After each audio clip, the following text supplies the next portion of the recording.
श्री कृष्ण कन्हैया लाल की जय हो। श्री वृंदावन बांके बिहारी लाल की जय हो। सभी को राधे राधे। आज हम पढ़ेंगे भगवत गीता के दूसरे अध्याय के 61वां श्लोक। चले शुरू करते हैं। अभी तक चैनल को सब्सक्राइब नहीं किया है तो चैनल को सब्सक्राइब कर बेल आइकन पे प्रेस करें ताकि आने वाली वीडियो की नोटिफिकेशन आपको मिलती रहे। चलिए शुरू करते हैं।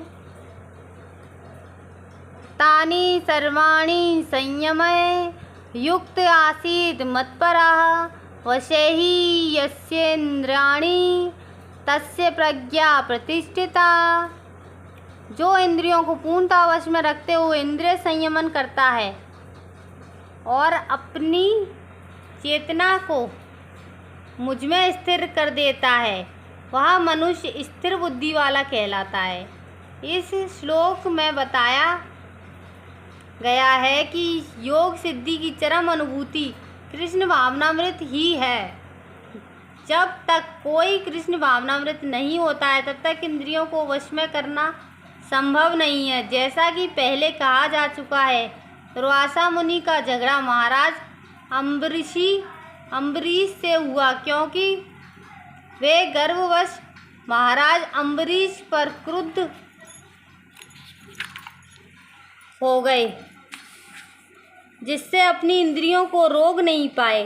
दूसरी ओर यद्यपि राजा मुनि के समान योगी न था, किंतु वह कृष्ण का भक्त था और उन्हें मुनि के सारे अन्याय सह लिए, जिससे वह विजयी हुआ। राजा अपनी इंद्रियों को वश में कर सका क्योंकि उसने निम्नलिखित गुण थे जिनका उल्लेख श्रीमद् भगवत गीता में दिया हुआ है।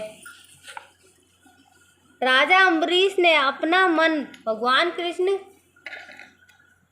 के चरणाविंदों पर स्थित कर दिया। अपनी वाणी भगवान के धाम की चर्चा करने में लगा दी, अपने कानों को भगवान की लीलाओं के सुनने में, अपने हाथों को भगवान का मंदिर साफ करने में, अपनी आँखों को भगवान का स्वरूप देखने में, अपने शरीर को भक्त के शरीर का स्पर्श करने में, अपनी नाक को भगवान के चरणाविंदों पर भेंट किए गए फूलों की गंध सूंघने में, अपनी जीभ को उन्हें अर्पित तुलसी दल के आस्वाद करने में, अपने पाँवों को जहाँ जहाँ भगवान के मंदिर हैं उन स्थानों की यात्रा करने में, अपने सिर को भगवान को नमस्कार करने में तथा अपनी इच्छाओं को भगवान की इच्छाओं को पूरा करने में लगा दिया। और इन गुणों के कारण भगवान के मत पर भक्त बनने के योग्य हो गए। इस प्रसंग में मत पर शब्द अत्यंत सार्थक है क्योंकि मत पर किस तरह से हो सकता है इसका वर्णन महाराज अम्बरीश के जीवन में बताया गया है। मत पर परंपराओं के महान विद्वान तथा आचार्य श्रील बलदेव विद्याभूषण का कहना है, मद्भक्ति प्रभावेन सर्वेन्द्रियाणि विजया पूर्विका स्वात्मदृष्टि सुलभेति भाव।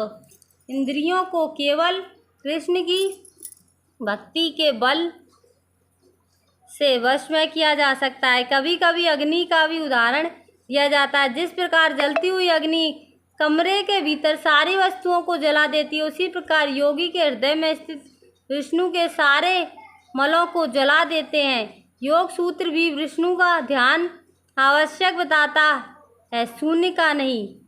तथा कथित योगी जो विष्णु पद को छोड़कर अन्य किसी वस्तु का ध्यान कर धरते हैं, वे केवल मृगमरीचिकाओं की खोज में वृथा ही अपना समय गंवाते हैं। हमें कृष्ण भावना भावित होना चाहिए, भावना भगवान के प्रति अनुरक्त होना चाहिए। अगली योग का यही उद्देश्य है। कल पढ़ेंगे 62वां श्लोक। अच्छा लगा हो तो वीडियो को लाइक ज़रूर करिएगा, हमारे चैनल को सब्सक्राइब करिएगा और सभी को राधे राधे। कल फिर मिलते हैं इसी समय इसी चैनल पर। जब तक के लिए जय राम जी की।